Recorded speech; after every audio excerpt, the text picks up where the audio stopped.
नमस्कार, मैं दिव्या आप सभी का हार्दिक स्वागत करती हूँ दूरदर्शन के युवा कार्यक्रम उमंग में। युवा यानी कि नई ऊर्जा, नई सोच और नई दिशा।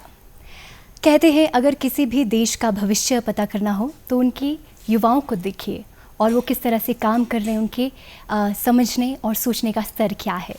उमंग कार्यक्रम में आज हम मिलवाने जा रहे हैं दो ऐसे युवाओं से जिनकी उपलब्धि न सिर्फ उनके परिवार के लिए बल्कि हज़ारों युवाओं के लिए प्रेरणा का स्रोत बन रही हैं।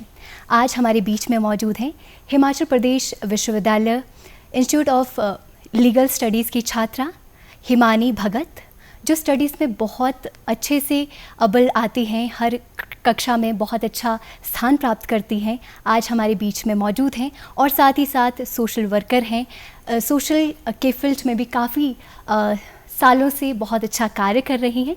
आपका सबसे पहले हम बहुत बहुत स्वागत करते हैं हिमानी। बहुत बहुत धन्यवाद। और साथ ही साथ हमारे बीच में मौजूद हैं सबी सेक्टू। सबी सेक्टू सिर्फ और सिर्फ 9 साल की उम्र में इन्होंने ब्लैक बेल्ट हासिल की और इसी के साथ ही पूरे 13 वर्षों से मार्शल आर्ट्स में सक्रिय हैं और साथ ही साथ मॉडलिंग के फील्ड में भी काफ़ी ज़्यादा नाम कमा चुकी हैं और नेशनल लेवल के कंपटीशन में भी पार्टिसिपेट करती आई हैं। आप दोनों का बहुत बहुत स्वागत करते हैं। देखिए, आप दोनों इतनी प्रभावशाली हैं और आपके जर्नी से और आपकी बातों से बहुत कुछ जानने को मिलेगा आज।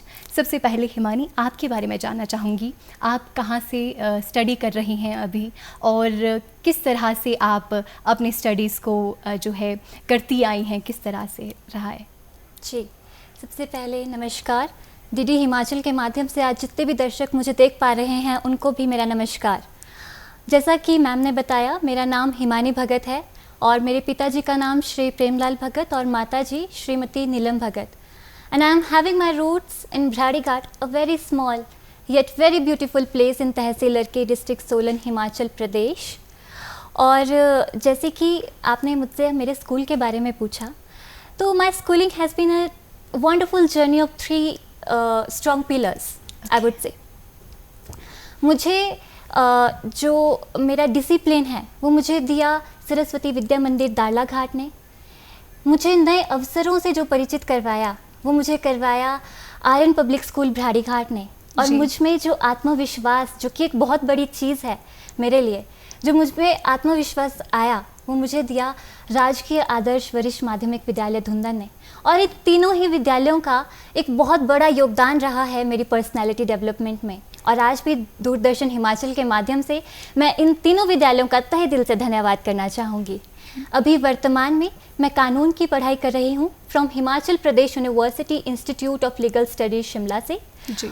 और मैं इस क्षेत्र में अपनी फैमिली बैकग्राउंड से पहली एडवोकेट बनने जा रही हूँ। I would be the first advocate in my entire blood stream. जी।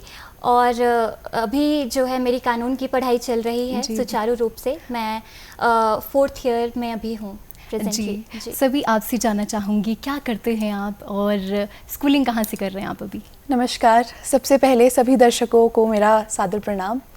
मैं सबी सेक्टू, देवभूमि हिमाचल की बेटी, हिमाचल की सबसे सुंदर जगह रोडू से हूँ। मेरे पिताजी श्री राजेश सेक्टू और मेरी माताजी श्रीमती रीता सेक्टू, उनका योगदान रहा है इस पूरी जर्नी में। मैं अपनी स्कूलिंग अभी सेक्रेड हार्ट कॉन्वेंट शिमला से कर रही हूँ और अभी मैं 12वीं कक्षा की छात्रा हूँ। जी। और इसी के साथ साथ जो मेरी जर्नी रही है वो मार्शल आर्ट में रही है, कराटे और कूडो।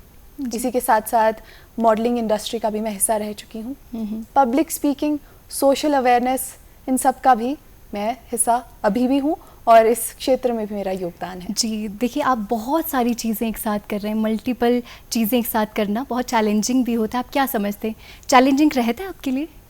देखिए, चैलेंजिंग तो होता है, लेकिन शायद वही चैलेंजेस है जो एक इंसान को सक्षम बनाते हैं। जी। और जब आप उन चैलेंजेस को फेस करना सीख लेते हैं, शायद ये यही चीज़ है जो मेरे पिताजी ने मुझे बचपन में ही सिखा दी थी, चैलेंजेस को फेस करना। जी। और जब उन चैलेंजेस को फेस करना और जब उनमें कठिनाइयाँ आई तो उन कठिनाइयों से जूझ पाना, उनसे आगे बढ़ पाना मेरी माताजी ने सिखाया। जी, बहुत खूबसूरत विचार हैं आपके।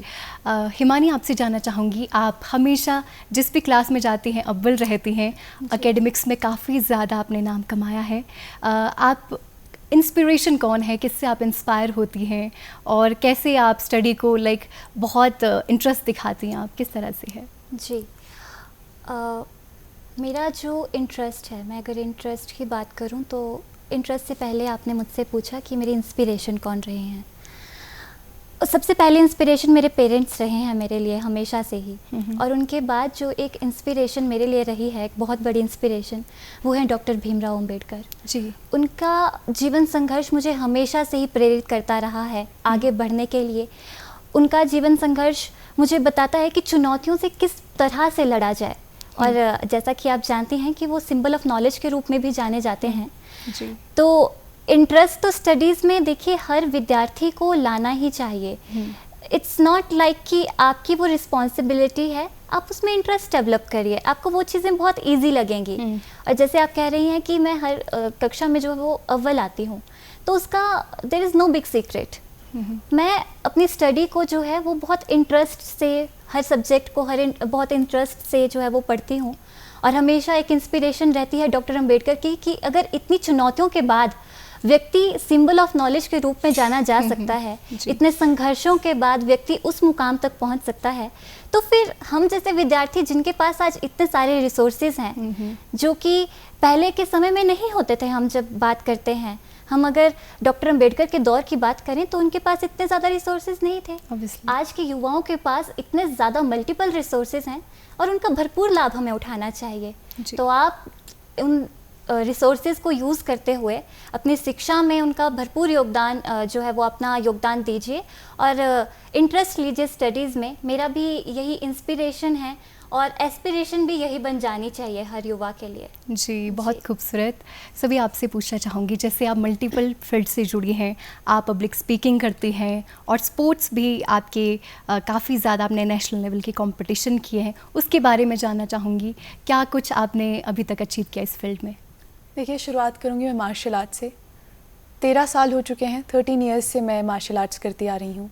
3 साल की उम्र में मुझे कराटे में डाल दिया गया था। उसके बाद मैंने कूडो में नेशनल भी खेला। मैं 9 वर्ष की थी जब मुझे ब्लैक बेल्ट मिली। मेरे गुरुजी मिस्टर PS पंवर जी, उन्हीं का आशीर्वाद है, उन्हीं की कृपा है, और उन्हीं की बदौलत मैं मार्शल आर्ट्स में इतनी सक्षम बन पाई। और यही नहीं, मेरी पर्सनालिटी डेवलपमेंट, कॉन्फिडेंस, मैं कहूँगी स्पोर्ट्स एक अपर हैंड देता है आपको हर क्षेत्र में आगे बढ़ने के लिए, क्योंकि स्पोर्ट्स आपको एक डिसिप्लिन सिखाता है। और जब आप छोटी उम्र से ही हार्ड वर्क, मेहनत, जब डिसिप्लिन आप सीख जाते हैं तो आप जीवन के हर चैलेंज को फेस करने की हिम्मत रख पाते हैं। जी। तो यही चीज़ है जो मुझे मार्शल आर्ट्स ने दी। उसके बाद फिर आते हैं मॉडलिंग इंडस्ट्री के बारे में। तो as a child model I have worked. इसी के साथ साथ North India's next top model junior का खिताब मैंने जीता था। जी जी। और इसके अलावा public speaking Mother Teresa foundation द्वारा मुझे सर्टिफाइड किया गया as a public speaker, a public orator and a social awareness speaker. जी जी, बहुत। और ये सब कुछ जिसकी कृपा है, मेरे माता पिता, मेरे गुरुजन और मेरे टीचर्स जो विद्यालय में हैं, उनका सपोर्ट रहा है। जी, बिल्कुल आपने सही कहा, क्योंकि अगर जीवन में सही मार्गदर्शन हो तो डेफिनेटली किसी की ज़िंदगी इतनी बदल सकती है। जैसे आप सिर्फ़ और सिर्फ अभी 12th में पढ़ती हैं और इतना कुछ कर रही हैं, मल्टीपल चीज़ों में आप इन्वॉल्व हैं और बहुत ही सफलता से कर पा रही हैं उस चीज़ को। हिमानी, आपसे जानना चाहूँगी, आप जैसे सोशल वर्क भी करती हैं और सोशल जैसे NSS से आप जुड़ी हैं, उसके बारे में जानना चाहती हूँ। कहाँ कहाँ आपके कैंपेन लगते हैं, किस तरह का काम रहता है इसमें? जी, NSS में जब मेरी शुरुआती दौर में मैंने NSS में ज्वाइन किया था तो वो स्टार्टिंग मेरी स्कूल से ही हुई थी। जी। स्टैंडर्ड +1 में मैं थी, और ये 2 साल का जो है वो स्कूल में प्रोग्राम रहता है NSS का। और इसमें हमारे NSS के जो स्कूल के प्रोग्राम ऑफिसर थे डॉक्टर अनीता कौंडल मैम, उनका भी बहुत जो है मुझे सपोर्ट रहा है। उनकी वजह से स्कूल लेवल से हमारी सिलेक्शन होती है 2 स्टूडेंट्स की डिस्ट्रिक्ट लेवल के लिए। अच्छा। और डिस्ट्रिक्ट लेवल पे हमारा कंपटीशन होता है, वहाँ पे परेड होती है, और वहाँ से हमें जो है वो सिलेक्ट किया जाता है state level pre RD parade camp के लिए। अच्छा। और हमने जो है वो स्टेट लेवल का प्री RD परेड कैंप जो है वो ऊना में लगाया है, बनेड़ा में। अच्छा। और NSS का जो मोटो है वो है नॉट मी बट यू। तो ये मोटो जो है इसका एक बहुत बड़ा अर्थ है। आप खुद को समर्पित कर रहे हो सोसाइटी के लिए। जी जी। तो सोशल जो मेरा मैं कहूँगी कि सोशल कंट्रीब्यूशन जो मेरा रहता है, वो भावना जो आती है वो कहीं ना कहीं एनएसएस के थ्रू भी आती है। एनएसएस का एक बहुत बड़ा योगदान रहा है। वो हमने कैंप लगाया था प्री आरडी परेड कैंप का, लेकिन उसके साथ साथ वो देश के लिए समर्पण की भावना जो वो सिखाते हैं, वो अपने आप में एक बहुत बड़ी बात है। मैंने एनएसएस के अलावा भी जब मैं क्योंकि वर्तमान में मैं एनएसएस के साथ जुड़ी नहीं हूँ, लेकिन फिर भी मैं बहुत से ऐसे सामाजिक कार्यों में जो है वो एक्टिव रहती हूँ। तो मेरा बहुत योगदान रहता है समाज के लिए। मैं ये नहीं कहूँगी कि बहुत ज़्यादा रहता है, लेकिन जितना एक स्टूडेंट लाइफ में एक स्टूडेंट कर सकता है, मुझे लगता है हर एक स्टूडेंट को करना भी चाहिए। हम ही फाउंडेशन हैं आने वाले कल की, तो हमारा एक रिस्पॉन्सिबिलिटी भी बन जाती है कि हम जो है वो सोसाइटी को अपना थोड़ा सा कंट्रीब्यूशन तो ज़रूर दें। जी बिल्कुल जी। बहुत खूबसूरत विचार हैं आपके। और वो कहते हैं ना कि मैं से लेकर हम तक की यात्रा बहुत मुश्किल होती है, लेकिन अगर पेरेंट्स बच्चों में वो चीज़ें डालें, वो गुण डालें कि अपने लिए नहीं सोचो बल्कि सोसाइटी के लिए भी सोचो, तो डेफिनेटली हमारा देश प्रगति करता है। और ये है आज के युवा जो सिर्फ अपने बारे में नहीं अपने देश के बारे में भी सोचते हैं। सभी आपसे जानना चाहूँगी, आप पब्लिक स्पीकिंग करती है, बहुत चैलेंजिंग रहता है लोगों के बीच बोलना, और ये सबसे इम्पॉर्टेंट स्किल है आजकल के टाइम की। तो किस तरह से आप करती हैं और कौन कौन से जो टॉपिक्स हैं आप रखती हैं? देखिए, जैसा कि मैंने अभी कहा था कि मदर टेरेसा फाउंडेशन द्वारा जब मुझे सर्टिफाई किया गया as a public speaker, public orator, because COVID के समय में मैंने अवेयरनेस फैलाई थी, और जहाँ पर लोगों के लिए जीना बहुत मुश्किल हो गया था। ऑब्वियसली कोविड तो था ही था, लेकिन एक सेक्शन था हमारी सोसाइटी का जो सबसे ज़्यादा परेशानी में था। वो था इकोनॉमिकली वीकेस्ट सेक्शन, ऑब्वियसली जिनके घरों तक राशन टाइम पर नहीं पहुंच रहा था, बिजली पानी की सुविधाएं नहीं थी। जी। तो वो सबसे बड़ी समस्या थी उस समय पे। तो सोशल वर्क में हमने कंट्रीब्यूशन दिया और फिर सोशल कैंपेन्स भी किए जी। और ये सब कुछ सुपरविजन के अंडर था बाय द शिमला पुलिस, जिस आप उस समय रिस्ट्रिक्टेड जोन्स थे। कुछ लोग ऐसे भी थे जो हिमाचल में काम करने आए थे, लेकिन कोविड के समय सब कुछ बंद हो गया था, तो वो वापस अपने घर नहीं पहुंच पा रहे थे जी। और यहाँ पर खाने की, रहने की उनको सुविधाएं नहीं मिल रही थी। फिर वहाँ से ये जर्नी शुरू हो गई। तो एक तरीके से रीइंफोर्समेंट मिल गई कि अब अगर करना है तो समाज के लिए ज़रूर करना है। जी जी। और वहाँ से फिर मेरी जर्नी की शुरुआत हो गई जी। और जैसे नशा आज के समय में एक बहुत ही क्रूशल टॉपिक है ऑब्वियसली। तो काफ़ी सारे कैंपेन्स हुए जहाँ पे मैंने इस मुद्दे को ज़रूर रखा। नशा हो गया, युवा को कैसे प्रेरित किया जाए कि आप अपने देश के लिए एक एसेट बने, because we are the future of this country. Obviously बहुत खूबसूरत, और आई उम्मीद करती हूँ कि आप आगे इसी तरह से काम करती जाएं। हिमानी, आपसे पूछना चाहूँगी, आपने भी सोशल मीडिया में जब हमारी बातचीत हो रही थी आपसे जानने को मिला था कि आपने कैंपेन चलाए थे, क्योंकि ये वो स्थिति होती है जब पूरे विश्व में संकट आया था तो हम एक दूसरे की हेल्प कर सकते थे, जैसे इस वक्त पे आपदा में हम एक दूसरे की हेल्प कर रहे, तो ये गुण होना चाहिए। तो आपने किस तरह से कोविड के टाइम में हेल्प की थी लोगों की? जी, जैसा कि हम सभी जानते हैं, कोविड-19 का दौर इस विश्व के लिए, ना सिर्फ हमारे देश के लिए बल्कि विश्व के लिए ही एक ऐसी सिचुएशन थी कि जिसको हैंडल करना बहुत मुश्किल हो गया था। सबको यही लग रहा था कि ये सिचुएशन हैंडल ही नहीं हो सकती है। सबके मन में डर था, घर से लोग बाहर नहीं निकल पा रहे थे, बच्चों की पढ़ाई पे असर पड़ा, लोगों के रोज़गार छिन गए। बहुत से हमने उसके वो देखे हैं कि कॉन्सिक्वेंसेस देखे हैं कि कोविड-19 में क्या क्या नहीं हुआ, देश ने, लोगों ने क्या क्या नहीं देखा कोविड-19 में। और उस दौर में ज़रूरत थी कुछ ऐसे वॉलंटियर्स की जो कि समाज में अपना थोड़ा सा योगदान दे पाएँ। और उस समय मुझे प्रेरणा मिली क्योंकि कोविड-19 का दौर ऐसा था कि सभी घरों पर थे, सभी सोशल मीडिया पर एक्टिव थे। तो मैंने सोचा कि मैं बाहर जाकर जो है वो इस तरह से अवेयरनेस नहीं फैला सकती हूँ, तो मैं क्यों ना सोशल मीडिया के थ्रू जो है वो अपना योगदान दे पाऊँ देश के लिए। मैंने उस वक्त तो मैं एनएसएस वॉलंटियर भी थी, और एनएसएस तो ये भावना ही आप में उत्पन्न कर देता है, जैसा कि मैंने पहले बताया कि मैं नहीं आप, तो वो भावना तो थी ही। तो इसी भावना के साथ मैंने सोचा कि जब सोशल मीडिया पे सभी इतना एक्टिवली काम कर रहे हैं तो तो क्यों ना सोशल मीडिया को ही जो वो माध्यम बनाया जाए अवेयरनेस के लिए भी।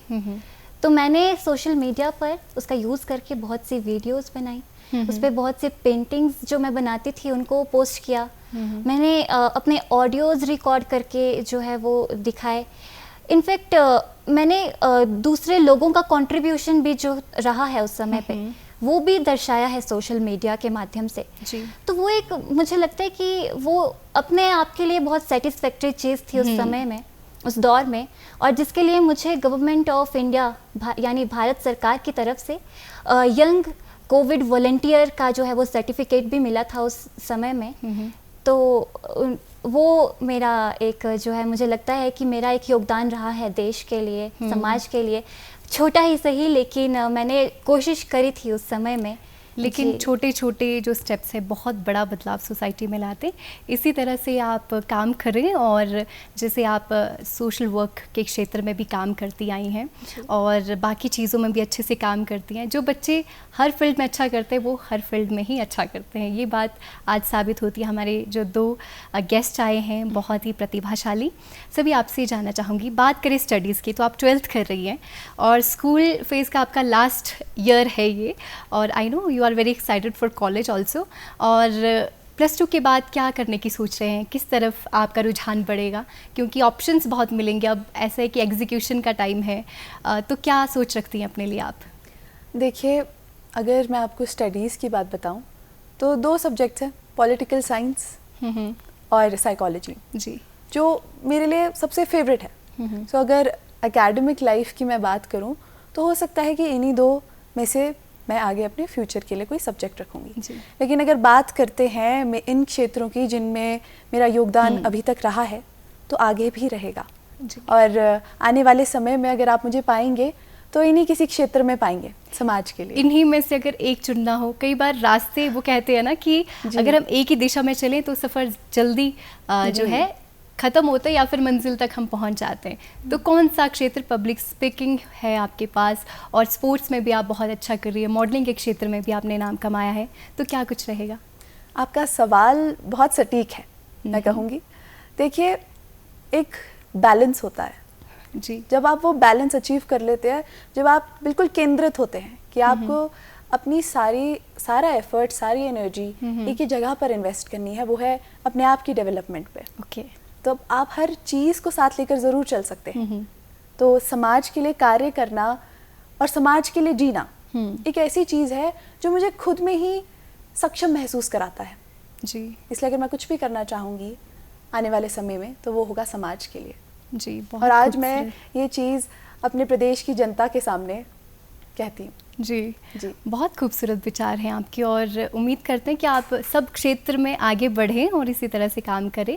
हिमानी, आपसे जानना चाहूँगी, जैसे आप स्टडीज़ करती हैं और हमेशा अव्वल रही हैं और लोग और बच्चे आपसे सीखते हैं, आपसे जो भी रूबरू होता है, क्या है आपके टॉपर होने का राज, जिस तरह से आप एकेडमिक्स के क्षेत्र में काफ़ी ज़्यादा अचीवमेंट्स रही आपकी? जी, ये वैसे आपका बड़ापन है कि आपको ऐसा लगता है। आपने मेरी इतनी तारीफ़ की, उसके लिए शुक्रिया। एकेडमिक्स में मुझे लगता है कि कोई भी जो बच्चा है हर एक फील्ड में, मैं स्पेसिफिकली एकेडमिक्स की बात नहीं करूँगी, कोई भी जो एक स्टूडेंट है वो किसी ना किसी फील्ड में जो है वो उसमें प्रतिभा होती है किसी ना किसी चीज़ की, और वो निखारनी चाहिए। हालांकि मुझ में by the grace of God मुझे तो एकेडमिक्स में भी मेरा अच्छा रहता है, बाकी मैं और करिकुलर एक्टिविटीज़ में भी अपना जो है वो पार्टिसिपेशन देती रहती हूँ, तो उनमें भी मेरा अच्छा ही रहता है जी। ये बाय द ग्रेस है। लेकिन और बच्चों के लिए मैं यही कहना चाहूँगी कि आप जिस भी क्षेत्र में हैं, ना सिर्फ पढ़ाई के क्षेत्र में, आप जिस भी क्षेत्र में हैं, आप उस क्षेत्र में आगे बढ़ते जाएं और उस क्षेत्र के लिए आप टाइम दें, आपको कोई नहीं रोक सकता है। बाकी मुझे जो इंस्पायरिंग लाइंस अगर आप मुझे अलाउ करेंगी मैं कहना चाहूँगी, तो वो कहते हैं कि मुझे ये बहुत इंस्पायर करती रही हैं ये पंक्तियाँ हमेशा से। उसमें वो जो कवि हैं वो कहते हैं कि मुट्ठी में कुछ सपने लेकर भरकर जेबों में आशाएं, मुट्ठी में कुछ सपने लेकर भरकर जेबों में आशाएं, दिल में है अरमान यही कुछ कर जाएं, कुछ कर जाएं। सूरज सा तेज नहीं मुझ में, दीपक सा जलता मुझको देखोगे, सूरज सा तेज नहीं मुझ में, दीपक सा जलता देखोगे, अपनी हद रोशन करने से आके तुम मुझको कब तक रोकोगे। मैं उस माटी का वृक्ष नहीं जिसको नदियों ने सींचा है, मैं उस माटी का वृक्ष नहीं जिसको नदियों ने सींचा है, बंजर माटी में पलकर मैंने मृत्यु से जीवन खींचा है। और तुम जब जब भी हालातों की भट्टी में मुझको झोंकोगे, बहुत खूबसूरत लिखते हैं।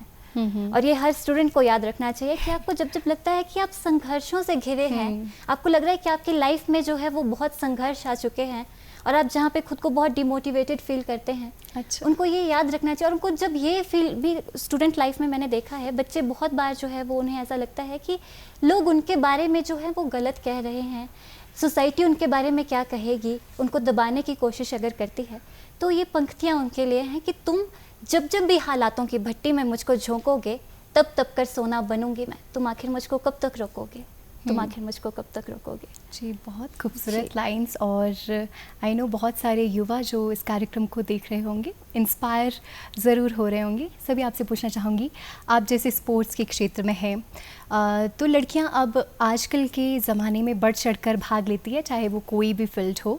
स्पोर्ट्स के फील्ड में जैसे अगर बात करूँ सेल्फ डिफेंस की, तो वो लड़कियों के लिए आजकल कितने ज़्यादा इम्पोर्टेंट है ओवरऑल अगर बात करें तो? देखिए, आजकल के समय में हम सब अच्छे से जानते हैं कि लड़कियों के लिए उनकी सुरक्षा करना, सेल्फ डिफेंस सीखना एक बहुत ज़रूरी चीज़ है। और सेल्फ डिफेंस की अगर मैं बात करूं तो इसका मतलब ये नहीं है कि आपको बहुत ही ज़्यादा ट्रेनिंग करनी है, यानी कि अगर मैं ब्लैक बेल्ट हूँ तो सबको ब्लैक बेल्ट बनना होगा। सेल्फ डिफेंस कैंपेन्स में भी जब हम जाते हैं और जब लड़कियों को सिखाते हैं कि आप कैसे खुद की सुरक्षा करें, तो उसमें कुछ स्पेसिफिक साइकोलॉजिकल ट्रिक्स, हम कुछ प्रेशर पॉइंट्स के बारे में बताते हैं कि जब आप एक क्रिटिकल सिचुएशन में, एक अनसेफ सिचुएशन में हैं, तो आप उस अनसेफ सिचुएशन से स्मार्टली कैसे बाहर निकलें। That it is not about the physical force but about the smart move we play. कैसे आप अपने आप को एक अनसेफ सिचुएशन से बाहर निकाल सकते हैं। सो इसीलिए मैं हर लड़की को यही मैसेज भेजना चाहूँगी कि सेल्फ डिफेंस एक बहुत इम्पॉर्टेंट चीज़ है, बिकॉज आपको बचाने और कोई नहीं, आपको खुद अपने लिए खड़ा होना होगा। जी, बहुत खूबसूरत। सभी आजकल के टाइम में हम देखते हैं कि पेरेंट्स ना कई बार बच्चों को प्रेशर भी डालते हैं कि पढ़ाई करनी है, दूसरी चीज़ों में इन्वॉल्व नहीं होना है। और वो सही बात भी थी, क्योंकि अगर बात करें 80s 90s की, तो पढ़ाई से बहुत कुछ हासिल होता था, लेकिन अब ज़माना टाइम के साथ बहुत बदल चुका है और अब ज़्यादा इम्पॉर्टेंट हो जाता है कि बंदा स्किल्ड भी हो, मतलब बच्चे में स्किल्स का होना भी इज़ वेरी इंपॉर्टेंट। तो आप क्या विचार रखती हैं इस पर? देखिए, मैं ये नहीं कहूँगी कि पढ़ाई इम्पॉर्टेंट नहीं है, बट मैं ये भी नहीं कहूँगी कि पढ़ाई ही इम्पॉर्टेंट है। जीवन में बैलेंस बहुत ज़रूरी रहता है और स्किल डेवलपमेंट ही है जो आपको ज़्यादा आगे तक ले जाएगी। जी, क्योंकि जितने भी हमने लोग देखे हैं जिन्होंने सबसे ज़्यादा तरक्की की है, वो किताबी ज्ञान से नहीं, लेकिन शायद जीवन के एक्सपीरियंसेस से बने हैं, जीवन के तजुर्बे से बने हैं। इसलिए अपने आप को एक सीमा के अंदर नहीं रखना कि बस यही है, वो लक्ष्मण रेखा बना दी, इससे बाहर नहीं जाएंगे हम। नहीं, ऐसा नहीं। Explore as much as you can and learn as much as you can. शायद यही मेरे अंदर एक चीज़ है, सीखने की भावना, कि मुझे सीखना है। एक क्यूरोसिटी होती है, जानने की इच्छा हर क्षेत्र में कि क्या है, कैसे है। और वही चीज़ है जो मुझे अपने आप में ही सक्षम महसूस कराती है। एक संतुष्टि सी मिलती है मन को जब नई नई चीज़ें सीखने को मिलती है हर इंसान से। जैसे अनजान रास्ते में चलते हुए भी अगर कोई व्यक्ति मिल जाए और उससे भी कुछ सीखने को मिल जाए, तो वही मेरे लिए एक बहुत बड़ी अचीवमेंट बन जाती है। सीखना लाइफ को गति भी देता है और कहीं ना कहीं जब हम सीखते हैं तो डेफिनेटली लाइफ में आगे बढ़ते रहते हैं। बहुत इम्पोर्टेंट है, बहुत सही आपने कहा। हिमानी, आपसे जानना चाहूँगी, आप क्या विचार रखती हैं इस सवाल पे, सेल्फ डिफेंस पे? जी, सेल्फ डिफेंस आज की नीड बन चुकी है। हाँ, और मुझे लगता है कि देखिए, जब मैं कानून के क्षेत्र में मैंने अपना कदम नहीं रखा था, मुझे लगता था कि जिस देश में जितने कानून हैं वो उतना ही संपन्न देश है। लेकिन कानून के क्षेत्र में जब मैं आ चुकी हूँ, मैंने कदम रखा है, और जब मैं इसमें गहन विचार करती हूँ, तो मुझे समझ में आता है कि जिस देश में सबसे ज़्यादा कानून होंगे, इसका अभिप्राय ये है कि वो देश सबसे ज़्यादा अनसिविलाइज्ड है। आप देखेंगे कि विशाखा वाला जो केस आया था हमारा, उससे पहले Vishakha versus state of Rajasthan का एक केस आया था, उससे पहले देश में बेटियों के लिए इतने ज़्यादा लॉज नहीं थे। उसके बाद से गाइडलाइंस आना शुरू होती हैं। हमारे पास एक के बाद एक करके लॉज बनते हैं महिलाओं के उत्थान के लिए, उनकी सुरक्षा के लिए, सेफ्टी के लिए, विमेन सेफ्टी के लिए मैं बात करना चाहूँगी। छोटी छोटी बच्चियों के लिए एक्ट बनना शुरू हो गए। बिल्कुल बिल्कुल। तो वो जो चीज़ है, इससे समझ आता है कि अगर कानून बन रहे हैं, अभिप्राय वो जो समाज है वो अनसिविलाइज्ड हो चुका है। बहुत खूबसूरत विचार हैं आप दोनों की। आज आपसे बहुत कुछ जानने को मिला और समझने को भी मिला कि हमारा जो भारत है वो बहुत सही हाथों में जाएगा भविष्य में। आप जैसे युवा होंगे और आपकी सोच कहीं ना कहीं और भी बहुत सारे युवाओं की सोच में तब्दील होगी, तो डेफिनेटली प्रगति हमारा देश ज़रूर करेगा। सभी सेक्टू एंड हिमानी भगत, आप शो में आए, आपका बहुत बहुत धन्यवाद करते हैं। धन्यवाद दूरदर्शन का भी, जिन्होंने हमें आज मौका दिया अपने इस कार्यक्रम में आने का। आपका तहे दिल से धन्यवाद जी। दर्शकों, उम्मीद करते हैं आज का एपिसोड आपको पसंद आया होगा और आज आपको बहुत कुछ जानने को मिला होगा। और इसी के साथ ही आप डीडी हिमाचल के नाम से हमें फॉलो कर सकते हैं इंस्टाग्राम, फेसबुक और यूट्यूब में। आज के शो में बस इतना ही। कल मुलाकात होगी नए गेस्ट और नई उमंग के साथ। फिलहाल के लिए नमस्कार।